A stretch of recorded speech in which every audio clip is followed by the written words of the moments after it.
कल्पित पदार्थाच्या अधिष्ठानाविषयी शंका व समाधान. शिष्य म्हणतो, अहो सर्प व त्याचे ज्ञान ही मिथ्या आहे हा निश्चय झाला, पण मिथ्या सर्पाचे अधिष्ठान रज्जूपही चैतन्य आणि सर्प ज्ञानाचे अधिष्ठान अंतःकरणोपही चैतन्य आहे. रज्जू अधिष्ठान नाही असे सांगितले.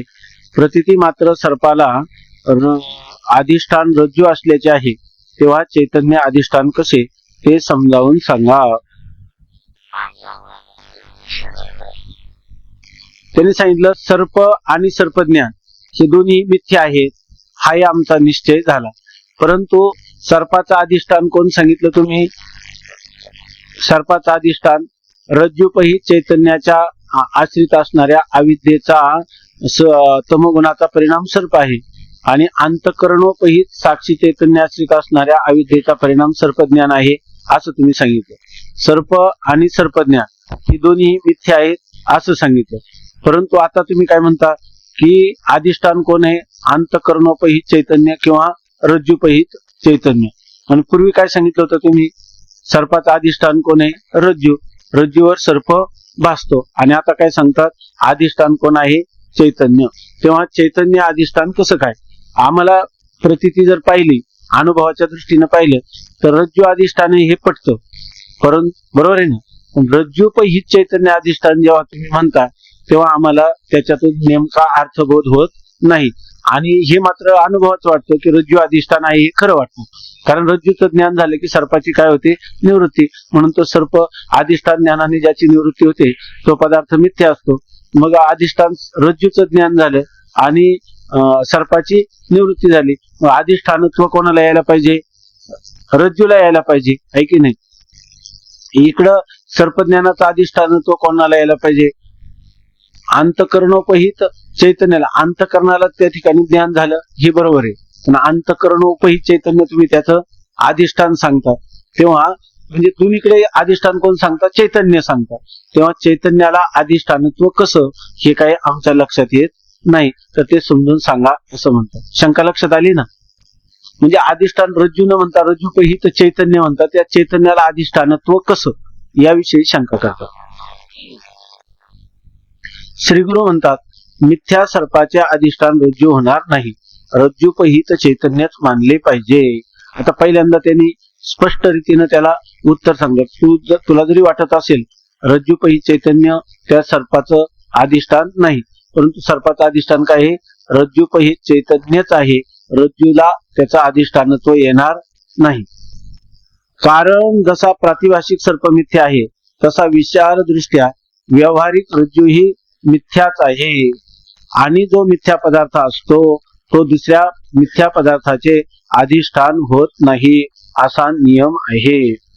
आता त्यांनी सांगितलं, तुम्ही आपण नेहमी पाहतो की 3 सत्ता आहेत. कालही पाहिलं, एक पारमार्थिक सत्ता, एक व्यावहारिक सत्ता आणि एक प्रातिभाषिक सत्ता. तर प्रातिभाषिक सत्तेतला सर्प कसा आहे? मिथ्या आहे, आहे की नाही? त्या दृष्टीने आपल्याला काय वाटतं? रज्जू सत्य आहे, परंतु रज्जू कोणत्या सत्तेतली? तर व्यावहारिक सत्तेतली. व्यावहारिक सत्तेतले पदार्थ सुद्धा काय ठरतात? प्रातिभाषिक ठरतात. कधी? ब्रह्मज्ञानानंतर. ब्रह्मज्ञान कधी होतं? विचारात जायते बोधा. विचार दृष्ट्या विचार केलं तर जसा सर्प मिथ्या आहे तसा रज्जू सुद्धा काय आहे? मिथ्याच आहे. अधिष्ठान चैतन्यावर रज्जू आणि सर्प दोन्हीही मिथ्याच आहे. फक्त एकाची निवृत्ती अवस्थांतर झाल्यावर होते आणि एकाची निवृत्ती ज्ञानांतर झाल्यावर होते, असं आहे की नाही? मग विचार दृष्ट्या जर पाहिलं तर जसा सर्प मिथ्या आहे तसा रज्जू देखील मिथ्याच आहे. आणि असा एक आकाट्य नियम आहे का मिथ्या पदार्थ कोणालाही अधिष्ठान होत नाही. एक मिथ्या पदार्थावर काही दुसरा पदार्थ मिथ्या पदार्थ भासतो असं म्हणता येत नाही. मिथ्या पदार्थ कोणाला कारणही होत नाही. मिथ्या पदार्थापासून अमक्या पदार्थाची उत्पत्ती झाली, तो कोणाला कारणही होत नाही आणि तो कोणाला अधिष्ठानही होत नाही. मग म्हणजे मिथ्या पदार्थ हा कोणालाही अधिष्ठान होणं शक्य नाही. आणि रज्जू कसा आहे? मिथ्या आहे. याचा अर्थ सर्पाचं अधिष्ठान रज्जूला, अधिष्ठानत्व रज्जूला येणं शक्य नाही. जसा प्रातिभाषिक सर्प मिथ्या आहे तसा विचार दृष्ट्या व्यावहारिक रज्जू ही मिथ्या आहे. विचार दृष्टीने तो काय आहे? व्यावहारिक सत्तावान पदार्थ आहे की नाही. परंतु जर खरं पाहायचं झालं तर विचार दृष्टीनं पाहिलं तर सत्ता 3 आहेत का सत्ता 2 आहेत? सत्ता 2 आहेत. कारण जशी रज्जू सर्पाची सत्ता प्रातिभाषिक आहे तशी व्यावहारिक रज्जूची सत्ता काय आहे? प्रातिभाषिक. आणि चैतन्याची सत्ता कोणती आहे? पारमार्थिक. म्हणजे स्थूलमानाने पाहिलं तर सत्ता 3, थोडा बारीक विचार केला तर सत्ता किती आहेत? 2, आहे की नाही. कारण जागृतीतले जे रज्जुवादी पदार्थ आहेत घट वगैरे तर हे सर्वच्या सर्व पदार्थ प्रातिभाषिकच आहे. कारण जसं स्वप्न तसंच जागृती. जागृतीतल्या पदार्थांना आपण व्यावहारिक सत्तावान म्हणतो आणि स्वप्नातल्या पदार्थांना आपण प्रातिभाषिक सत्तावान म्हणतो. पण जर विचाराच्या दृष्टीने जागृती आणि स्वप्न एक ठरलं, परवा आपण विचार केल्याप्रमाणे जागृती आणि स्वप्न एक ठरलं तर सर्व पदार्थांची सत्ता काय झाली? प्रातिभाषिक. आणि चैतन्याची एक सत्ता आहे, ज्या चैतन्यावर हे सर्व पदार्थ भासतात त्याची सत्ता आहे पारमार्थिक. ती त्रिकाला बाधित, म्हणजे तिन्ही कालामध्ये तिचा बाध होत नाही. अशा सत्ता किती झाल्या? 2. आता ह्याच्याही पुढे जर बारीक विचार केला तर जे प्रातिभाषिक सत्तेतले पदार्थ असतात ते अगोदर असतात की नंतर असतात? अधिष्ठान त्या पदार्थाच्या ज्ञानाच्या पूर्वी असतात का? नंतर अधिष्ठानाच्या ज्ञानानंतर असतात का? आणि जेव्हा भासतात तेव्हा तरी असतात का? नाही. प्रतिती मात्र सत्ता आहे म्हणणं काय आणि त्या पदार्थांना ते पदार्थ असत आहे म्हणणं काय? सारखंच झाले की नाही. मग आता त्या पदार्थांना सत्ताच नाही, सत्ता शून्य झाले की नाही. बरं, स्वतंत्र रूपाने त्यांना सत्ता आहे का अधिष्ठाना वाचून? नाही. मग त्या पदार्थांची गणना करण्यात काय अर्थ आहे का? नाही. म्हणजे याचा अर्थ ते पदार्थ कोणत्या सत्तेतले? प्रातिभाषिक सत्तेतले पदार्थ. खरं जर पाहिलं तर बारकाईनं जर पाहिलं, अति गंभीर विचार केला तर ते पदार्थ नाहीतच होईल, आहे की नाही. मग आता खाली राहिला काय? त्या पदार्थावर भासणारी ज्या चैतन्यावर ते पदार्थ भासतात प्रातिभाषिक सत्तावान, तेवढं उर्वरित काय राहिलं? फक्त चैतन्यच राहिलं, आहे की नाही. काय उरला उरे विठ्ठल, देह मी हे नव्हे सरे, उरला उरे विठ्ठल. उर्वरित काय राहिलं? फक्त परमात्मा, आहे की नाही. फक्त चैतन्य. त्या चैतन्याची साथ. ती चैतन्य आधी होतं का? ज्ञानानंतर आहे. अज्ञान झालं नाही तरी मग कधी नाही, फक्त ते कधी नाही असं नाही, ते तिन्ही कालामध्ये आहेत. म्हणून मग सत्ता कोणाची? फक्त सत्ता धन्याची की जी मायबाप, आहे की नाही. सत्ता फक्त धन्याची, नाम फक्त परमात्म्याची सत्ता आहे. त्रिकालाबाधित सत स्वरूप कोण आहे? फक्त परमात्माच आहे. आणि जो पदार्थ मिथ्या असतो तो दुसऱ्या मिथ्या पदार्थाच्या अधिष्ठान होत नाही असा नियम आहे. विचार न करिता रज्जू अधिष्ठान आहे असे वाटते व लोक तसा व्यवहारही करतात, हे खरे. खरं जर पाहिलं विचार जोपर्यंत केला नाही तर आपल्याला काय वाटतं? रज्जूच त्या पदार्थांचं अधिष्ठान आहे. अधिष्ठान नाही वास्तविक. कारण एक जड पदार्थ दुसऱ्या जडाला कारण होत नाही आणि अधिष्ठानही होत नाही. किंवा एक मिथ्या पदार्थ हा दुसऱ्या पदार्थाला कारणही होत नाही आणि अधिष्ठानही होत नाही. परंतु आपण जर विचार न करता पाहिलं तर रज्जू अधिष्ठाने असं वाटतं. रज्जूवर हा खोटा सर्प भासला, रज्जूच्या ज्ञानाने तो निवृत्त झाला आणि कल्पित पदार्थाची, ज्याच्या ज्ञानाने कल्पित पदार्थाची निवृत्ती होते त्याला अधिष्ठान असं म्हणतात.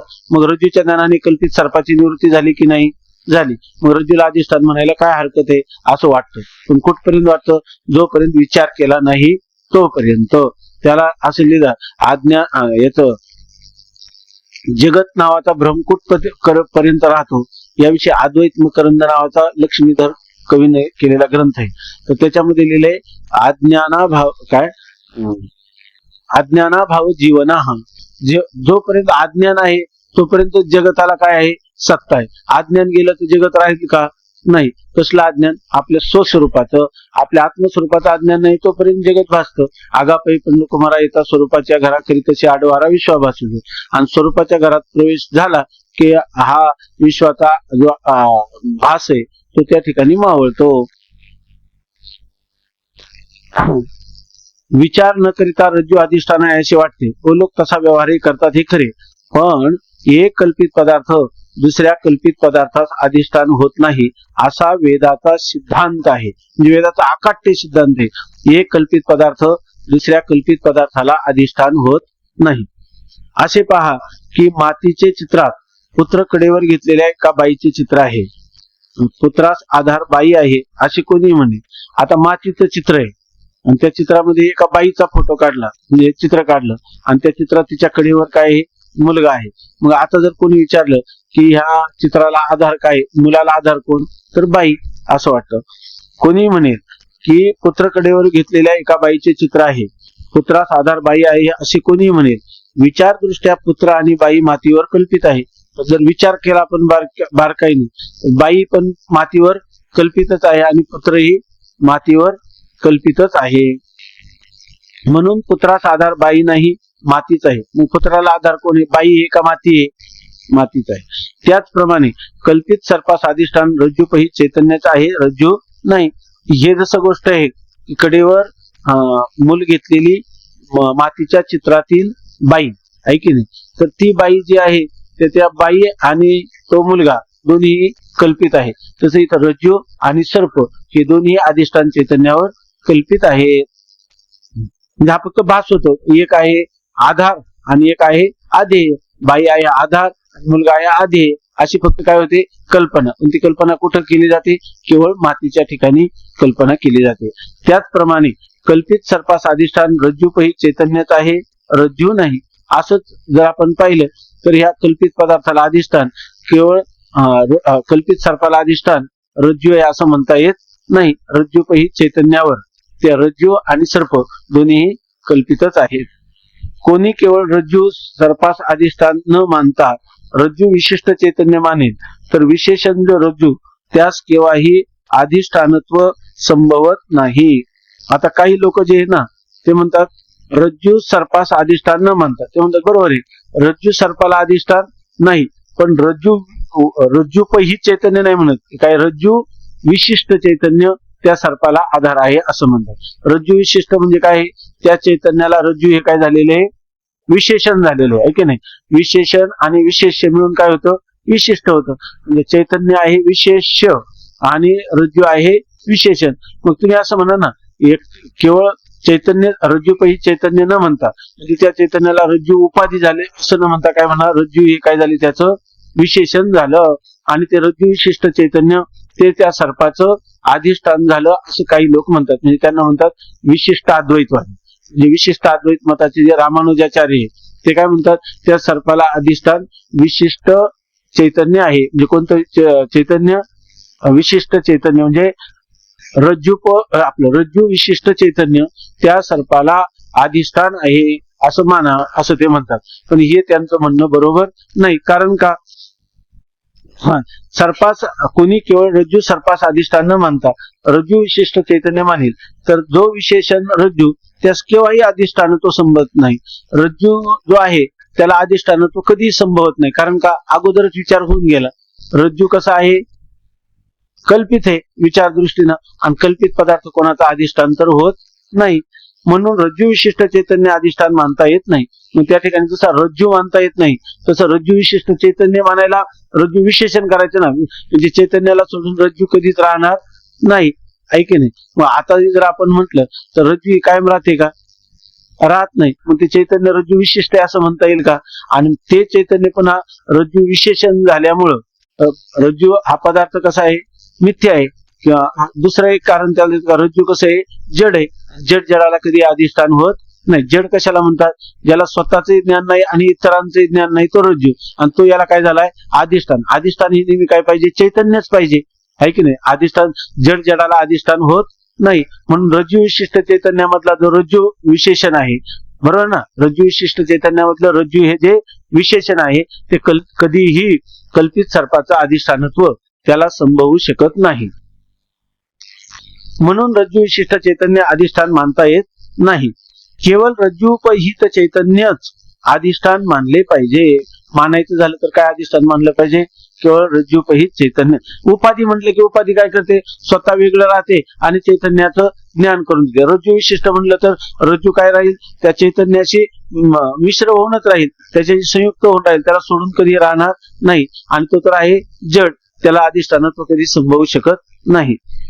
तसेच सर्पज्ञानाचे अंतःकरणोपही साक्षी चैतन्य अधिष्ठान आहे. तसं सर्पज्ञानाचे अधिष्ठान कोण मानावं लागेल, केवळ अंतःकरण म्हणता येईल का, नाही. कारण अंतःकरण हे कसं आहे, जड आहे आणि जड जडाला कधी अधिष्ठान होत नाही. सर्प हे कसं आहे, जड, मग जड जडाला कधी अधिष्ठान होत नाही. त्यामुळे या ठिकाणी रज्जू हा आपलं अंतःकरण हे सर्पज्ञानाचं अधिष्ठान मानता येणार नाही. मग अंतःकरण विशिष्ट चैतन्य म्हणलं तर चालेल का, सर्पज्ञानाचं अधिष्ठान.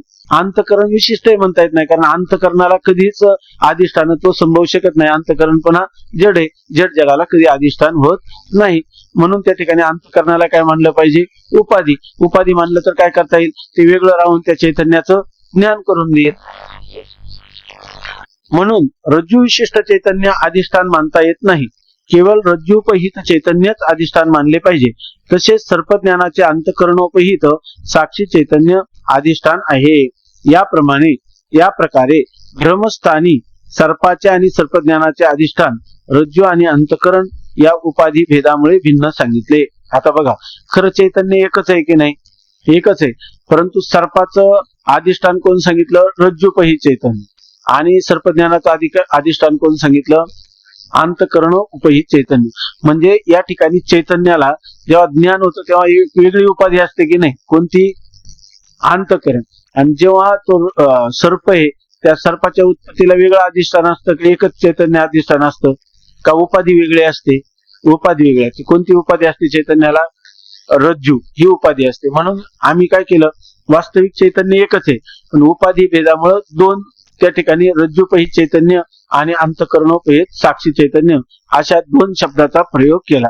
तो सुद्धा कशासाठी केला? तर उपाधी भिन्न आहेत म्हणून. आणि आणखी दुसरा काय उपयोग आहे त्याचा? आपल्याला समजायला उपयोग होतो म्हणून, आहे की नाही? आपल्याला समजण्यासाठी उपयोग होतो. रज्जूचं अधिष्ठान कोण आहे? आपलं सर्पाचं अधिष्ठान कोण आहे? रज्जूपहित चैतन्य. आणि सर्पज्ञानाचं अधिष्ठान कोण आहे? अंतकरणोपहित. कारण साक्षी चैतन्याच्या आश्रित असणाऱ्या अविद्येच्या सत्वगुणाचा परिणाम सत्वज्ञान आपलं सर्पज्ञान आहे. आणि सर्प काय आहे? तर रज्जूपहित चैतन्याच्या आश्रित असणाऱ्या अविद्येच्या तमोगुणाचा परिणाम सर्प आहे. अशा प्रकारे आपल्याला चांगल्या प्रकाराने संगती सांगता येते आणि संगती आपल्या बुद्धीवर आरूढ होतेही, आहे की नाही? या प्रकारे भ्रमस्थानी सर्पाचे आणि सर्पज्ञानाचे अधिष्ठान रज्जू आणि अंतकरण या उपाधी भेदामुळे भिन्न सांगितले. आता जसे रज्जूच्या विशेष स्वरूपाच्या अज्ञानाने सर्प व त्याचे ज्ञान उत्पन्न होते, तसेच रज्जूच्या विशेष रूपाच्या ज्ञानाने सर्प व त्याचे ज्ञान निवृत्त होते.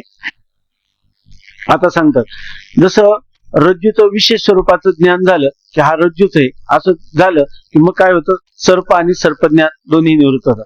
का रज्जूचं ज्ञान झाल्यावर फक्त सर्प निवृत्त होतो? का सर्प आणि सर्पज्ञान निवृत्त होतात? एका पाठोपाठ निवृत्त होतात का युगपत निवृत्त होतात? युगपत निवृत्त होतात. जसे रज्जूच्या विशेष स्वरूपाच्या अज्ञानाने सर्प व त्याचे ज्ञान उत्पन्न होते, तसेच रज्जूच्या विशेष रूपाच्या ज्ञानाने सर्प व त्याचे ज्ञान निवृत्त होते. कारण ते भासलं कशामुळं? सामान्य स्वरूपाचं ज्ञान आणि विशेष स्वरूपाच्या अज्ञानाने भासलं. जे ज्याच्या अज्ञानाने भासतं ते त्याच्या ज्ञानाने निवृत्त होतं. आता जसे रज्जूच्या विशेष स्वरूपाच्या अज्ञानाने सर्प व त्याचे ज्ञान उत्पन्न होते, तसेच रज्जूच्या विशेष स्वरूपाच्या ज्ञानाने सर्प व त्याचे ज्ञान निवृत्त होते. विशेष स्वरूपाच्या अज्ञानाने भासतात आणि विशेष स्वरूपाच्या ज्ञानाने ते निवृत्त होतात. जे ज्याच्या अज्ञानाने भासतं ते त्याच्या ज्ञानाने निवृत्त होतं. हा सर्वांचा काही अनुभव प्रसिद्ध आहे. आता कल्पिताची निवृत्ती कशी होते याविषयी शंका व समाधान. आता तुम्ही म्हणता की अधिष्ठान ज्ञानाने कल्पित पदार्थाची निवृत्ती होते. कल्पित पदार्थाची निवृत्ती अधिष्ठान ज्ञानाने कशी होते याविषयी आता चिंतन सांगतात. शिष्य म्हणतो, अहो आताच झालेल्या वाटाघाटीवरून रज्जूच्या विशेष ज्ञानाने मिथ्या सर्प आणि त्याचे ज्ञान निवृत्त होते असे म्हणता येणार नाही. कारण अधिष्ठानाच्या ज्ञानाने कल्पित पदार्थाची निवृत्ती होते असा वेदांत शास्त्राचा सिद्धांत आहे. आता बघा, इथे याला म्हणतात शब्दच्छल, म्हणजे शब्दात पकडायचा प्रयत्न करायचा. आता यांनी काय सांगितली होती? दोन अधिष्ठानं सांगितली होती ना, सर्प आणि सर्पज्ञानाचं अधिष्ठानं वेगवेगळी सांगितली होती. आणि आता काय म्हणायला लागले की रज्जूच्या विशेष स्वरूपाच्या ज्ञानाने काय होतं? सर्प आणि सर्पज्ञानाची निवृत्ती होते. अधिष्ठान ज्ञान कशाचं झालं? रज्जूचं, बरोबर ना? फार झालं तर कुठं म्हणता येईल? रज्जूपहित चैतन्याचं. आणि निवृत्ती कशाची झाली? सर्पाची पण झाली आणि सर्प ज्ञानाची. रज्जूपहित चैतन्याच्या ज्ञानाने कशाची? रज्जूच्या ज्ञानाने, म्हणजे अर्थात रज्जू तर अधिष्ठान होत नाही, आपण मागं पाहिलं. तर रज्जूपहित चैतन्य असं घ्यायचं आहे की नाही? मग रज्जूचं ज्ञान झालं तर काय निवृत्त होईल? फक्त सर्प. पण सर्पज्ञान निवृत्त होईल का? नाही, कारण सर्पज्ञानाचं अधिष्ठान तर काय आहे? साक्षी चैतन्य. मग त्याचं ज्ञान झाल्याशिवाय सर्पज्ञानाची कशी काय निवृत्ती होईल? आहे की नाही. आणि तुम्ही तर इथं तसं काही मानलं नाही. तुम्ही काय विधान केलं की रज्जूचं ज्ञान झालं की सर्प आणि सर्पज्ञान दोन्ही निवृत्त होतात, असं तुम्हाला म्हणता येणार नाही. अहो, आताच झालेल्या वाटाघाटीवरून म्हणजे भरपूर विचार मंथन झालं, हे योग्य का ते योग्य, काय म्हणायचं, अशा वाटाघाटीवरून रज्जूच्या विशेष ज्ञानाने मिथ्या सर्प आणि त्याचे ज्ञान निवृत्त होते. आताच झालेली वाटाघाट म्हणजे अधिष्ठान ज्ञानाने कल्पित पदार्थाची निवृत्ती होते, असं तुम्ही ते मागे केलं ना. कल्पिताच्या अधिष्ठानाविषयी शंका आणि समाधान हे सांगताना केली एवढी वाटाघाट, आणि पुन्हा म्हणता काय, रज्जूच्या विशेष ज्ञानाने मिथ्या सर्प आणि त्याची निवृत्ती होते असे म्हणता येणार नाही. का म्हणता येणार नाही? कारण आम्ही तुमचा सिद्धांत आहे, त्याला म्हणतात उष्ट्र लकुटिकाने. उंटावर बसायचं आणि उंट व्यवस्थित चालला नाही तर त्याच्यावरच लाकडं घ्यायची आणि त्यालाच मारायची, आहे की नाही. तसं या सिद्धांताच्या मतावर ते काय करतात, दोष देतात. त्याला म्हणतात उष्ट्र लकुटिका न्याय. उष्ट्र म्हणजे उंट, लकुटिका म्हणजे लाकडं, आहे की नाही. त्याची लाकडं घेऊन त्यालाच मारायची. तर सांगतात कारण अधिष्ठानाच्या ज्ञानाने कल्पित पदार्थाची निवृत्ती होते, असा वेदांत शास्त्राचा सिद्धांत आहे. तुमचा सिद्धांत काय? कल्पित पदार्थाची निवृत्ती कशाने होते? अधिष्ठानाचं ज्ञान झालं कल्पित पदार्थाची निवृत्ती होते. हा तुमचा सिद्धांत आहे की नाही? वेदांत शास्त्राचा हा सिद्धांत आहे, मान्यच करावा लागेल. पुढे सांगतात आणि कल्पित सर्पास रज्जूपही चैतन्य आणि त्याच्या ज्ञानात साक्षी चैतन्य अधिष्ठान असल्याचे मोठ्या आग्रहाने आताच प्रतिपादन केले. आणि आता अधिष्ठान ज्ञानाने कल्पिताची निवृत्ती होते, हा तुमचा सिद्धांत आहे. आणि आतापर्यंत झालेल्या वाटाघाटीवरून तुम्ही रज्जूला अधिष्ठान कोण सांगितलं? सर्पाला अधिष्ठान कोण सांगितलं? रज्जूपही चैतन्य. आणि सर्पज्ञानाला अधिष्ठान कोण सांगितलं? अंतकरणोपही साक्षी चैतन्य. हे तुम्हीच आतापर्यंत सांगितलं. कल्पित सर्पात रज्जूपही चैतन्य आणि त्याच्या ज्ञानात साक्षी चैतन्य अधिष्ठान असल्याचे मोठ्या आग्रहाने प्रतिपादन केले. असे असता लागलीच अधिष्ठान चैतन्य ज्ञाना वाचून केवळ रज्जूच्याच विशेष ज्ञानाने सर्प आणि त्याच्या ज्ञानाची निवृत्ती होते असे कसे म्हणता येईल? तुम्हीच आतापर्यंत प्रतिपादन केले का अधिष्ठान ज्ञानाने कल्पिताची निवृत्ती होते, आणि आता काय म्हणायला लागले का रज्जूच्या ज्ञानाने सर्प आणि सर्पज्ञान निवृत्त होते. आता अधिष्ठानाचं ज्ञान झाले का? इथं नाही. आणि अधिष्ठानाचं ज्ञान झाल्या वाचूनही कल्पित पदार्थाची निवृत्ती होते, असा याचा अर्थ झाला की नाही? रज्जूचं ज्ञान झालं आणि कल्पित सर्प आणि सर्पज्ञानाची निवृत्ती झाली. वास्तविक ज्ञान कोणाचं व्हायला पाहिजे होतं? अधिष्ठान. एक तर तुम्ही सिद्धांत माघारी घ्या, अधिष्ठान ज्ञानाने कल्पिताची निवृत्ती होते असं म्हणू नका. नाही तर मग आता पण असं म्हणू नका की रज्जूचं ज्ञान झालं की सर्प आणि सर्पज्ञानाची निवृत्ती होते, असं तरी म्हणू नका. कारण इथं तुम्हाला रज्जूपही चैतन्याचं विशेष ज्ञान पाहिजे होतं. इथं ज्ञान कोणाचं झालं? रज्जूचं विशेष ज्ञान झालं आणि कल्पित सर्प आणि सर्पज्ञानाची निवृत्ती झाली, असं तुम्हाला कसं म्हणता येईल? असे म्हणण्याने अधिष्ठान ज्ञानाने कल्पिताची निवृत्ती होते या सिद्धांतास बाध येणार नाही का? आणि जर तुम्ही पूर्वी केलेला जो सिद्धांत आहे, जर तुम्ही सांगितले का रज्जू नाही, पण आम्ही म्हणतो रज्जूच्या ज्ञानाने सर्प आणि सर्पज्ञानाची निवृत्ती होते, मागचा सिद्धांत कोलमडला का अधिष्ठान ज्ञाना वाचून कल्पित पदार्थाची निवृत्ती होत नाही. हा जो वेदांताचा सिद्धांत आहे, तर हा सिद्धांत या ठिकाणी बाधित होईल, तेव्हा तुम्हाला असं म्हणता येणार नाही, अशी त्यांनी शंका केली. आता शंका आपल्याला बरोबर वाटते की नाही? सध्या तर शंका एकदम तंतोतंत आहे असं वाटतं. इतकंच नाही तर याचा स्पष्टीकरण आता कोणालाच करता येणार. किती बुद्धिमान गुरु असले तरी आपण केलेली जी शंका आहे आता, त्या शंकेचं निराकरण करू शकणार नाही. कारण का? कोणत्याही कल्पित पदार्थाचे अधिष्ठान ज्ञानाने निवृत्ती होते हा सिद्धांत आता बाद ठरल्याशिवाय राहणार नाही, बाधित होईल. तर ते श्री गुरु सांगतात की बाद येणार नाही. कल्पित अधिष्ठान ज्ञानाने कल्पिताची निवृत्ती होते हा आमचा सिद्धांत काय आहे? अबाधित आहे, त्याला कोणत्याही प्रकारचा बाद येणार नाही.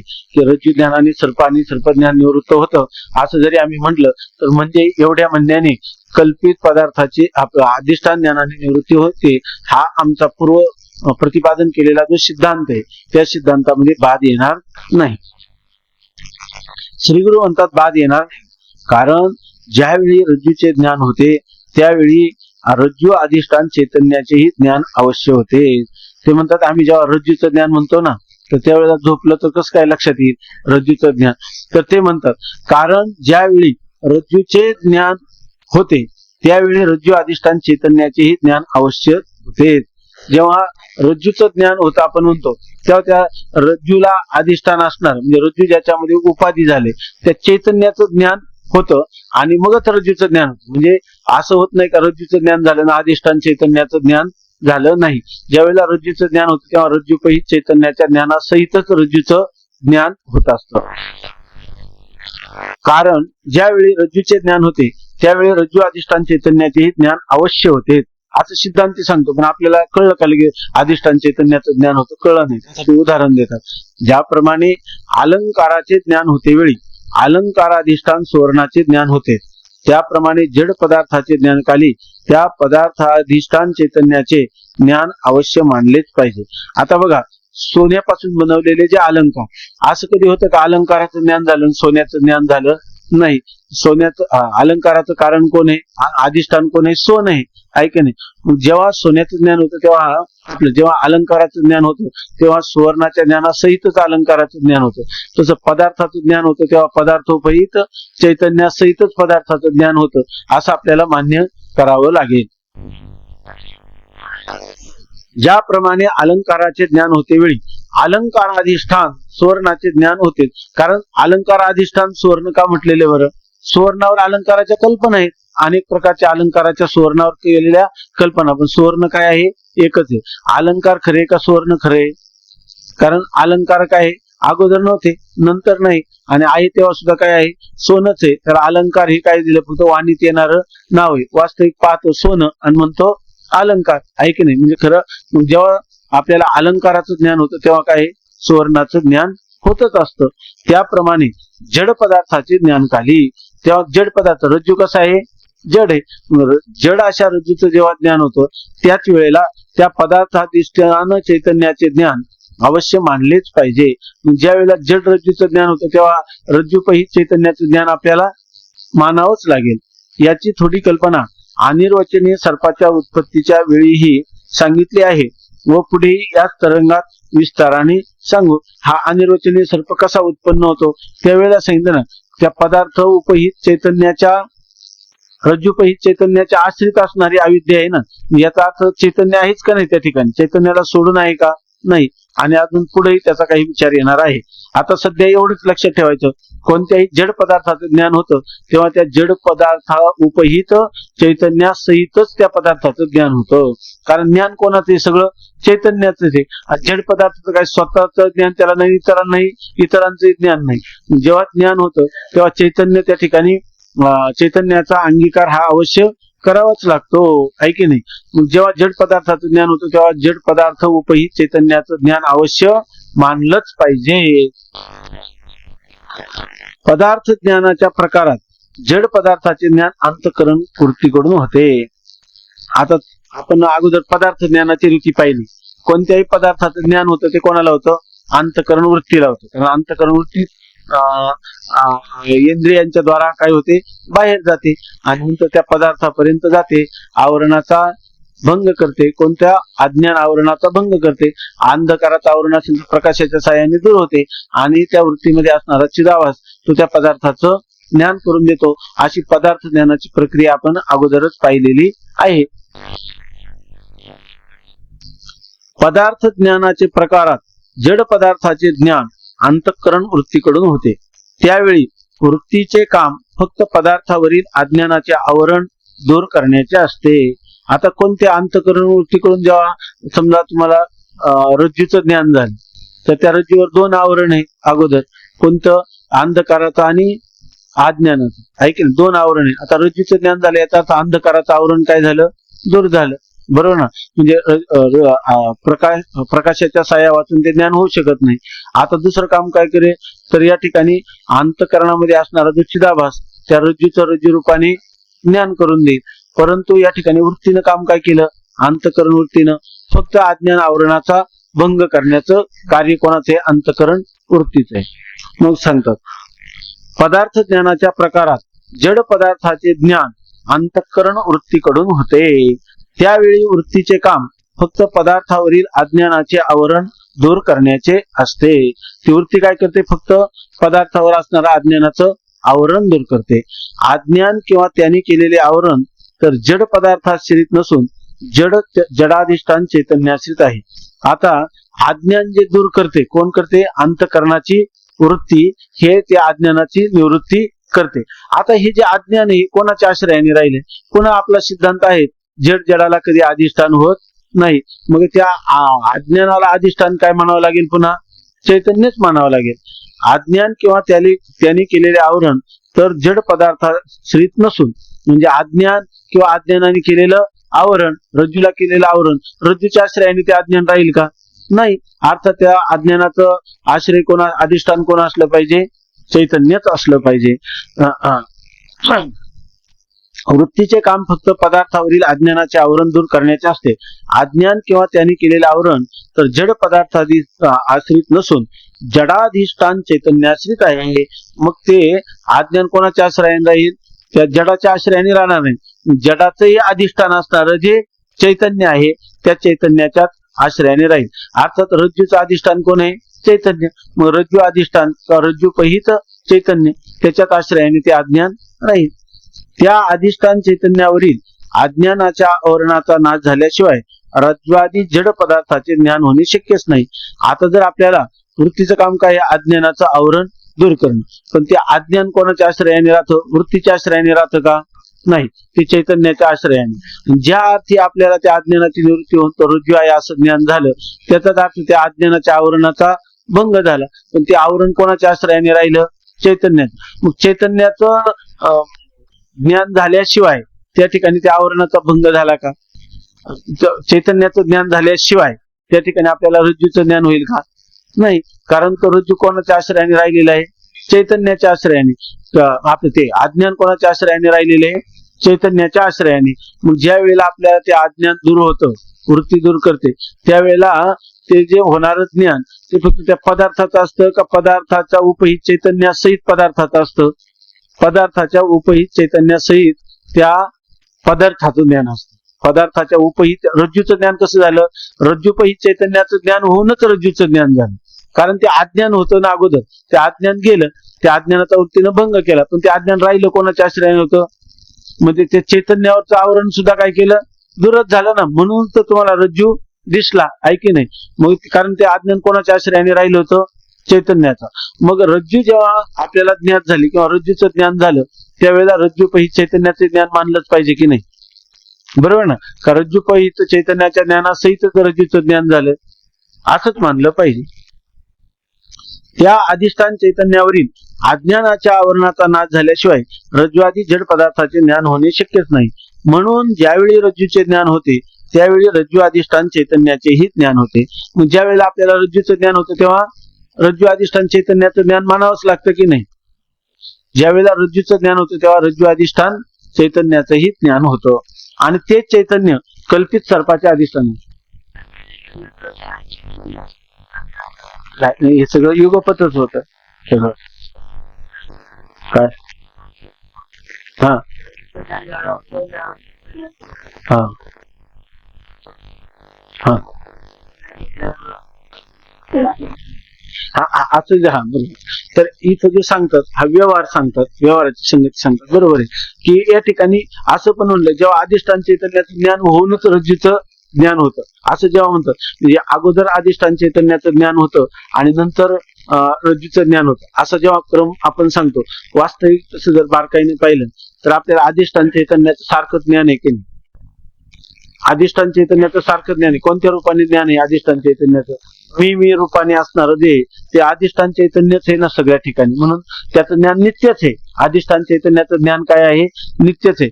परंतु नित्य ज्ञान स्वरूप अधिष्ठान चैतन्य हेच ब्रह्म आहे असं ज्ञान आहे का? नाही. सामान्य स्वरूपाने ज्ञान आहे, विशेष स्वरूपाने नाही. परंतु ते सामान्य चैतन्य मात्र नित्य आहे, म्हणून त्याचं ज्ञान नित्य आहे असं म्हटलं. आणि इथं फक्त व्यवहार काय सांगायचा? जेव्हा रज्जूचं ज्ञान झालं, जसं तुम्हाला असं होत नाही का सोन्याचं ज्ञान आधी झालं मग अलंकाराचं? सोन्याचंच अलंकाराचं ज्ञान होतं, सुवर्णच आहे. पण अगोदर हे सोनं आहे हे जर तुम्हाला अगोदर हे सोनं आहे ह्या ज्ञाना वाचून पुन्हा याच्या अलंकाराचं ज्ञानच होत नाही असं म्हटलं तर चालेल का? नाही चालेल. मग तो भाव गृहीत धरून म्हटलेलं आहे का अगोदर सोन्याचं ज्ञान असतं आणि नंतर अलंकाराचं, तसं अगोदर चैतन्याचं नंतर रज्जवादी पदार्थांचं, असं म्हणण्याचा एक प्रघात आहे. याच्यापेक्षा वेगळं काय? हा हा काय असं कुठं म्हणून हा हा हा हा बरोबर. हा ज्यावेळी रज्जूचे ज्ञान होतं असं म्हणतो. अगोदर रज्जूचं ज्ञान होतं असं नाही म्हटलं. म्हणून ज्यावेळी रज्जूचे ज्ञान होते त्यावेळी रज्जू अधिष्ठान चैतन्याचे ज्ञान होते. हा ज्यावेळी म्हणजे ज्या वेळेला आपल्याला रज्जूचं ज्ञान होईल तेव्हा रज्जू अधिष्ठान चैतन्याचं ज्ञान असतं. ते युगपतच आहे, त्याच्यात काही शंकाच नाही त्याच्यामध्ये. नाही आपण जेव्हा असं म्हणतो त्यांच्या म्हणण्याप्रमाणे अगोदर आहे आणि नंतर, अगोदर म्हणजे चैतन्य नित्य ज्ञान स्वरूपच आहे. त्याचा विस्मरण जरी झालं तरी त्याचं काही विपर्य होण्याचं काही कारण नाही. कधी ते चैतन्य ज्ञानरूप आहे ते आहेच, कारण ते नित्य ज्ञानरूप आहे अशा अर्थाने. त्याचा काही विषय नाही. इथं ज्यावेळी शब्द आहे, अगोदर असा शब्द नाही. काही दुसरं म्हणायचं का तुम्हाला? ज्यावेळी रज्जूचे ज्ञान होते त्यावेळी रज्जू अधिष्ठान चैतन्याचेही ज्ञान होते आणि ते चैतन्य कल्पित सर्पाचे अधिष्ठान आहे. आणि ज्या वेळेला रज्जूचं ज्ञान होतं तेव्हा रज्जू अधिष्ठान चैतन्याचं ज्ञान होतं. आणि सर्पाचं अधिष्ठान कोण आहे? रज्जूपहित चैतन्य. सर्पाचं अधिष्ठान कोण आहे? रज्जूपहित चैतन्य. मग आम्ही जर म्हटलं, मग ज्या वेळेला रज्जूपहित चैतन्य जे आहे तेच कोणाचा? सर्पाचं अधिष्ठान आहे. मग आम्ही म्हणतो रज्जू ज्ञानाने काय होतं? सर्प आणि सर्प ज्ञानाची निवृत्ती होते. हे म्हणणं आमचं बरोबर आहे का नाही? कारण रज्जूचं ज्ञान होतं तेव्हा रज्जूपहित चैतन्याचं ज्ञान होतं. आणि रज्जूपहित चैतन्याचं चैतन्यच कोणाचं आहे? सर्प ज्ञानाचं काय आहे? अधिष्ठान आहे. सर्पाचं काय आहे? अधिष्ठान आहे. मग आपल्याला जर रज्जूचं ज्ञान झालं म्हणजे रज्जूपहित चैतन्याचं ज्ञान झालं, म्हणजेच सर्पाच्या अधिष्ठानाचं ज्ञान झालं, म्हणजेच कल्पित सर्पाची काय होईल? निवृत्ती. तेव्हा रज्जू ज्ञानाने कल्पित सर्पाची निवृत्ती म्हणणं याचाच अर्थ काय? आमच्या मनामध्ये काय? रज्जूपहित चैतन्याच्या ज्ञानानेच सर्पाची निवृत्ती होते, म्हणजेच अधिष्ठान ज्ञानाने कल्पित पदार्थाची निवृत्ती होते. आमचा सिद्धांत अबाधित आहे का? त्याला बाध आला काही? अबाधितच आहे. म्हणून ज्यावेळी रज्जूचे ज्ञान होते त्यावेळी रज्जू अधिष्ठान चैतन्याचेही ज्ञान होते आणि तेच चैतन्य कल्पित सर्पाचे अधिष्ठान आहे. म्हणून अधिष्ठान ज्ञानाने कल्पिताची निवृत्ती होते, या सिद्धांताची हानी होत नाही. मग आम्ही जर म्हटलं अधिष्ठान ज्ञानाने कल्पित पदार्थाची निवृत्ती होते, बरोबर आहे की नाही? आणि रज्जूच्या ज्ञानाने कल्पित सर्पाची सर्प आणि सर्पज्ञान निवृत्ती होतात, हे म्हणणं बरोबरच आहे. बरोबर ना? अजून थोडा विषय येणार आहे. आणि रज्जू ज्ञानाने कल्पित सर्प व त्याच्या ज्ञानाची निवृत्ती होते असे म्हणण्याचे हरकत नाही. अधिष्ठान ज्ञानाने कल्पिताची निवृत्ती होते हे बरोबर आहे, आणि रज्जू ज्ञानाने कल्पित सर्प आणि सर्पज्ञानाची निवृत्ती होते हेही म्हणणं बरोबर आहे. आणि याच अभिप्रायाने सर्व अंतःकरण वृत्ती ज्ञान ब्रह्मासच विषय करते असे सिद्धांत ग्रंथात म्हटले आहे. आता हे थोडस, कोणत्याही अंतःकरण वृत्तीला होणारं ज्ञान असेल ते सर्व ज्ञान कोणाला विषय करतं? म्हणजे पहिल्यांदा कोणाला जाणतं? विषय करणं म्हणजे इथं काय? जाणणं. कोणाला? अंतःकरण वृत्तीला घट ज्ञान पट ज्ञान काही जरी झालं तर मूळ जे चैतन्य आहे त्या चैतन्याचं ज्ञान झाल्याशिवाय त्याचं ज्ञान होतं का? म्हणजे मूळ अगोदर वृत्ती, अंतःकरण वृत्ती कोणत्याही पदार्थाला विषय केली तर ती खऱ्या अर्थाने अगोदर कोणाला विषय करते? चैतन्यालाच विषय करते. चैतन्याचं ज्ञान झाल्याशिवाय तुम्हाला घटाचं ज्ञान होणंच शक्य नाही. म्हणून तुकाराम महाराज म्हणतात ना, जेथे जाय मन तेथे तेथे अधिष्ठान. आपण गेलं की आपल्याला काय दिसतं? घट. आणि त्यांना घट पाहिला का काय दिसतं? घटोपहित चैतन्य. असा फक्त काय समजुतीमध्ये बदल आहे. आपण पाहतो मातीला, हात लावतो मातीला, म्हणतो काय हे? घट आहे. ऐक नाही? कुंभाराच्या दृष्टीने काय? माती. सोन्याच्या दृष्टीने आपल्या दृष्टीने अलंकार आहे. हात लावतो सोन्याला आणि म्हणतो अलंकार. आणि सोन्याचा सोनाराचा हात जातो अलंकाराहून, त्याला तो म्हणतो सोनं. ऐक नाही? फक्त नजरेत बदल. स्वामी महाराज म्हणायचे परमार्थ करणं म्हणजे समजुतीत बदल होणं. समजुतीत म्हणजे पूर्वी सत्यत्व बुद्धी होती, त्याच्याविषयी मिथ्यात्व बुद्धी करणं. याच अभिप्राय लक्षात आलं ना? अंतःकरण वृत्तीला होणारी जेवढी ज्ञान आहे ती कोणाला विषय करतात? चैतन्यालाच विषय करतात, ब्रह्मालाच विषय. घटाचं ज्ञान हे काय आहे? ब्रह्मज्ञानच आहे की नाही? परंतु हे कसं आहे? अतिशय सखोल चिंतन केल्यावर त्यांनी केलेलं हे विधान. आपण अजून जितकं बारकाईने चिंतन करू त्यावेळेला आपल्याला ज्ञान करायला वेगळं का? सगळं ज्ञान ब्रह्माचंच आहे का? ब्रह्मच ज्ञान स्वरूप आहे. आणि ते ज्ञान कोणाच्या ठिकाणी? माझ्या ठिकाणी का ते ज्ञानालाच मी म्हणतात का मलाच ज्ञान असं म्हणतात? हा मग माझा मी कधीतरी आविषय आहे का? माझं मला ज्ञान नाही असं कधी आहे का? असं नाहीच ना. करून घ्यायला जावं लागतं कोणाकडं? नाही. आणि मग हे कशाला? हे तर म्हणतात मीच ज्ञानाचं चाललंय सगळं, आहे की नाही? मी कोण आहे ऐसा करावा विचार. सामान्य स्वरूपाने असलं तरी विशेष स्वरूपाने नाही, म्हणून त्याचं चिंतन करावं लागतं. म्हणून हे वेदांत वाक्येषु सदारंभ. लली कवरदा हरी विठ्ठल श्री ज्ञानदेव तुकाराम ज्ञानेश्वर महाराज की जय.